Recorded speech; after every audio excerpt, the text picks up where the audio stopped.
ہم سے غلطی ہوئی کہ ہم ٹکڑوں میں بٹ گئے، ہم گروہوں میں بٹ گئے، اور اس کا نتیجہ کیا ہے؟ آج پوری امت زخم زخم ہے، پوری امت لہو لہو ہے۔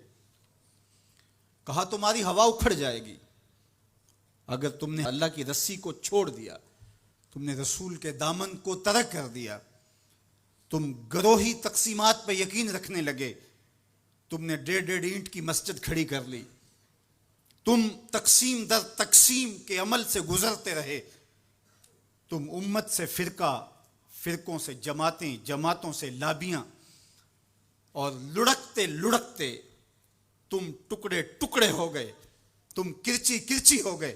وَكَذَلِكَ جَعَلْنَاكُمْ أُمَّةً، ہم نے تو امت بنایا تھا تمہیں، تم نے اپنے آپ کو بانٹ لیا، تم ایک دوسرے کا گریبان نوچنے لگے، تم ایک دوسرے کے جبے پھاڑنے لگے، تم ایک دوسرے کے لیے نفرتوں کے بیج بونے لگے، تمہاری زبانیں انگارے اگلنے لگیں، تم ممبر و محراب کے تقدس کو پامال کرنے لگے، تم خواہشات کے غلام بن گئے، تم آرزوؤں کے نوکر بن گئے، تم اپنے نفس کی غلامی میں آ گئے۔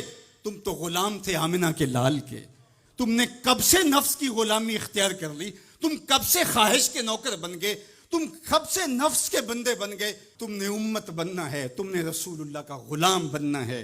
تمہارا لب و لہجہ بتائے ہم حضور کی امتی ہیں، تمہارا طرز زندگی بتائے تم حضور کی امتی ہو۔ تم ترازو پہ کچھ تول رہے ہو تو لوگ دوسری طرف بھی منہ کر کے کھڑے ہو جائیں، یہ غلط نہیں تول سکتا، یہ امت رسول ہے۔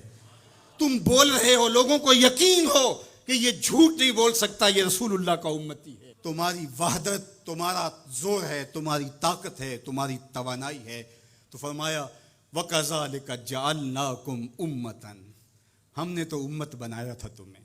آج حضور کے قلب اطہر پہ کیا گزرتی ہوگی جب شام کی بچیوں کے منہ پہ تماچے مارے جاتے ہیں، جب بغداد میں حضور کی امت خانمہ برباد نظر آتی ہے، جب برما میں آری لے کر کے اعضاء کاٹ دیے جاتے ہیں، دشت لیلہ سے لے کے کندھار تک، غزہ سے لے کے کشمیر تک لاشیں ہی لاشیں بکھری ہوئی نظر آتی ہیں، بستی بستی کریا کریا، صحرا صحرا خون، امت والے امت کا ہے کتنا سستا خون۔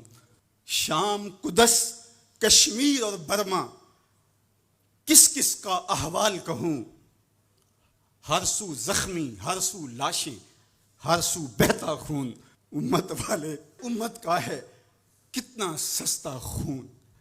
آج امت لہو لہو ہے، اس پوری کائنات میں 1 انچ بھی جگہ ایسی نہیں ہے جہاں آتش و آہن برستا ہو اور وہ کفار کی سرزمین ہو۔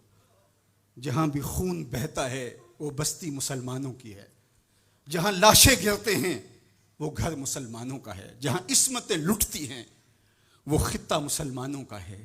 یہ ہمارے گناہوں کی سزا ہے جو ہم کاٹنے پہ مجبور ہیں، اور جب تک ہم امت نہیں بنتے تب تک رسوائیاں ہمارا مقدر ہوں گی۔ قوت عشق سے جب دہر میں اجالا نہیں ہوتا تو پستیوں کو بلندیوں سے بدلنے کا کرینہ آپ نہیں سیکھ سکتے۔ نام محمد کو تھام کر کے، امت کی وحدت کے تصور کو اجاگر کر کے، حضور کا پاکیزہ وجود جو امت کی وحدت کا ضامن ہے، اس سے بے لوث محبت کا رشتہ اور الفت کا ربط جب تک مضبوط نہیں ہوتا تب تک ہم ان مشکلات سے کبھی بھی نہیں نکل سکتے۔ 1000 فلسفے تراش لیں، 1000 منطقیں بگھار لیں، لیکن کوئی نتیجہ نہیں ہوگا۔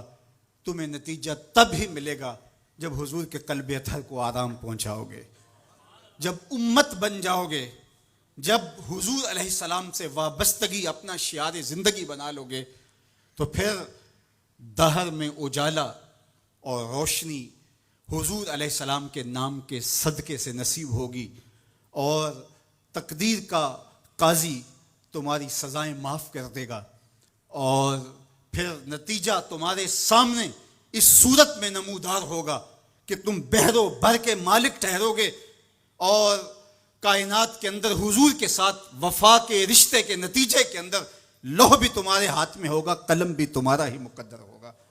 لیکن شرط یہ ہے کہ تم صحیح معنی کے اندر امت بن جاؤ. وَأَنْتُمُ الْعَالَوْنَ إِن كُنْتُم مُؤْمِنِينَ. یہ میرے رب کا وعدہ ہے اور میرے رب کے وعدے سچے ہوتے ہیں.